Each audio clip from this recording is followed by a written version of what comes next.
This week on the Mayoral Weekly Update. It was a week of decisive movement on the city of Johannesburg's reform agenda.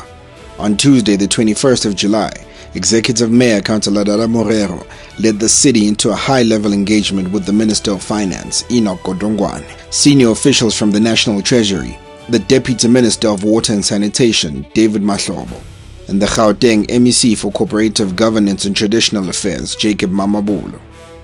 But these are the things that we should do to assist in bylaw enforcement, etc., which we started to. So the story has begun to, in fact, intensify to an extent that ABSA is now recalling their staffers from Rosebank and other satellite offices to come back into the head office in the inner city and the ABSA town. It's a good story, which says to this collective of the Mayoral Committee, the efforts you are doing in the inner city are actually yielding results. We just have to intensify, focus, we'll get the results and where we want to get to. The Gauteng provincial government, the National Treasury, the Department of Water and Sanitation, and the Ministry of Finance have joined forces in a coordinated reform effort, one that strengthens municipal financial management, enhances revenue collection, improves infrastructure planning, and deepens governance and accountability across the metro. So I traveled through the inner city. One of the things in traveling through the inner city that came, the same thing I thought we should be, how do we turn this inner city around? And we would like to partner with you in that. I know my team is working to some extent with your team.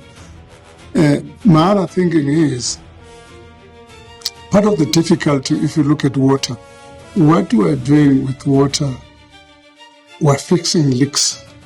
We're not dealing with the fundamental infrastructure which is dilapidated.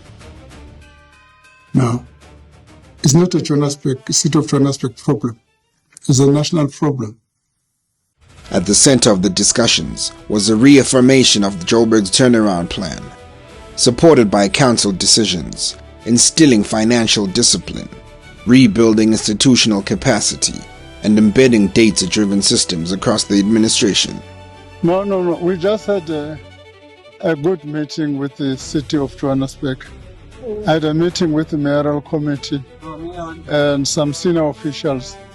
We've had a successful meeting. We've developed a nice program, and I'm coming back in September to follow up on progress that on those issues that we've agreed upon with the Mayor and the Mayoral Committee and senior management. I think we're going to succeed in turning Johannesburg around. And the reforms are already bearing fruit. From the 1st of July, funds for Joburg water are ring-fenced. Moody's outlook on the city has turned positive, and the JSE suspension has been lifted. Minister Godongwana has also committed to helping settle undisputed municipal debts owed by provincial departments. The Johannesburg Inner City Revitalization Program was also reaffirmed as a top priority by both the minister and the Gauteng provincial government. Yeah, thank you, Minister, and we had a very progressive meeting. Touched on the issues that the minister had raised before and what progress you have made as the city, but what was key was also to take the minister into confidence about the current financial position of the city so that he could also know what interventions he would need to make to ensure that we succeed. He has also made a good commitment that in the month of September we'll be coming back to check on progress on the key interventions that we all agreed on. So we had a very successful meeting with the Minister of Finance, and thank you very much, Minister. Thank you. Thank you. From a coordinated reform partnership with national and provincial government to council acting decisively on consequence management, the message from this week is clear. The Johannesburg turnaround plan is gaining momentum, and the city is laying the groundwork to restore the confidence of residents and investors alike.